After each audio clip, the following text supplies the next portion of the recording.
It put me in jail for 92 days, and then I was released. Under Romanian law, I could have been kept longer. So I guess I'm happy about the fact that I'm free.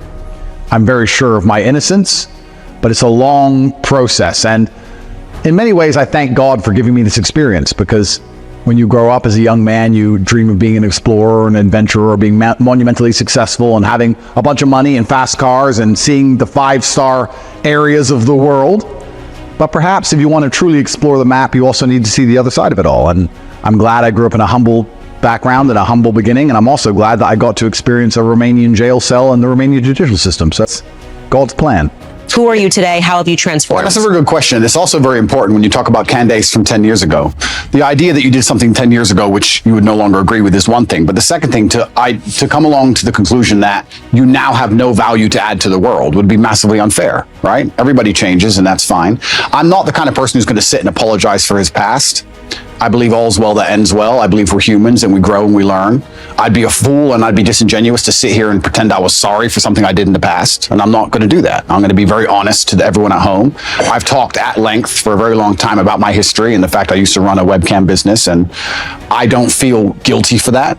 I know that's maybe what they want from me. I don't feel sorry for that. I've never hurt anybody. It has nothing to do with my current criminal case. Everybody who worked for me was very positive. In fact, my #1 supporter is currently online, and my best lifelong friends and some of the letters I got in jail were from people who worked for me at that time. And I had a business, and I'm not going to sit here and try and pretend I feel guilty or I feel sorry for that. I'm from a low-income background. I did what I had to do to survive.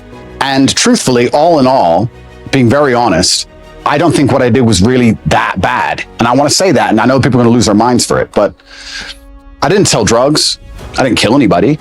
I mean, what did I do? I found a gap in the market, and I helped some people organize some accounts on an internet website. That's what I did. And they're going to try and criticize me and crucify me for the next 100 years because of it, because of clips that were made 10 years ago. I think it's disingenuous, and I don't think anyone actually really cares about the virtue of it, because nobody who was involved in my life back then is complaining about anything. I think it's just an attack on me. And certainly we learn and we grow and we change, but it's very interesting how hypocritical the idea of looking at somebody's life over such a long period actually is. I mean, we can look at Donald Trump, right, who I'm a fan of. I guess I know you've had your ups and downs with him, but in the conservative sphere, he's pretty well respected. Donald Trump used to own the Miss Universe pageant. Are we going to criticize him? Are we going to crucify him? What about the girls he had in Miss Universe who decided to go on and do Playboy magazine? Is he a bad person now? Why? Now, that's not Christian values, right? People are messy, and life is messy, and nothing is completely clean.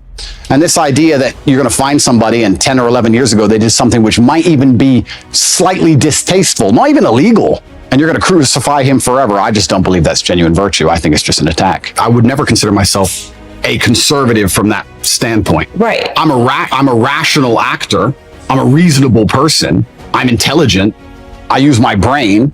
And I guess that makes me align with many conservative issues overall, because the other side have lost their minds. I don't wake up and stand there as a conservative figure. I don't consider myself a conservative figure. I've just ended up aligning with them on a lot of core issues because I'm a forward-thinking, rational person. But I'm certainly not I don't stand up and say, hey, I'm a conservative. I'm not interested in whether the conservative want to embrace me from that perspective or not. I have no interest in that. I wasn't even particularly political until my recent debacle, where I realized a lot of things about the world and how avoiding politics will not save you. I'm not sorry. I don't operate in that frame. I don't think it's an intelligent way for a man to go through life to say, I'm sorry. At a younger age, I did the best I could possibly do, and I did the best I believed at the time. And you grow from it and you learn, and perhaps there's times in your life where you look back and think, well, maybe I would have done this differently, because hindsight's always 20/20. But every rapper sold drugs. Like, you get to a certain stage in your career where you no longer sell drugs and you don't do it anymore, but that's part of the life journey, and life's messy. And I'm not going to sit here and apologize to any conservative who wants to sit me down and try and give me some moral high ground garbage. I'm not going to listen to it. I had a very rough upbringing, a very tough life, and it could have been so much worse in so many ways. I've done nothing illegal. I've never hurt anybody. Everybody who was involved in my life back then are massive supporters of me, and I think it's very hypocritical for someone to sit, look at a situation they were not involved in and don't understand, look at old clips taken out of context, and then tell me and a whole bunch of people who were in my life who were all perfectly happy that something bad happened and something wrong happened. I don't think that's genuine. And for that reason, I'm not going to sit and be preached to by these people who are imperfect themselves. Everybody's imperfect. And another thing that's really important, we talk about Christian values. I also think that I find it very interesting and ironic that I'm somehow the problem, and these Christians feel like they need to come and attack me now in the name of Christian values. I think Christianity has much bigger problems than Andrew Tate and some old clips. I think they have much bigger problems that are happening in their churches on a daily. I think you can go to a Christian church in a lot of America and be very disappointed in what you've seen. I don't think I'm the problem with Christianity. And yeah, it's very interesting. But there was a webcam company, and I've talked about it at length on many different podcasts. I had a business. Many girls on there were perfectly fully clothed and would paint pictures or sing and dance and laugh. I've talked about this at length. I've had nothing to do with it for 10 or 11 years, and nobody was ever hurt. And I am not sorry for it. I don't see why I should be.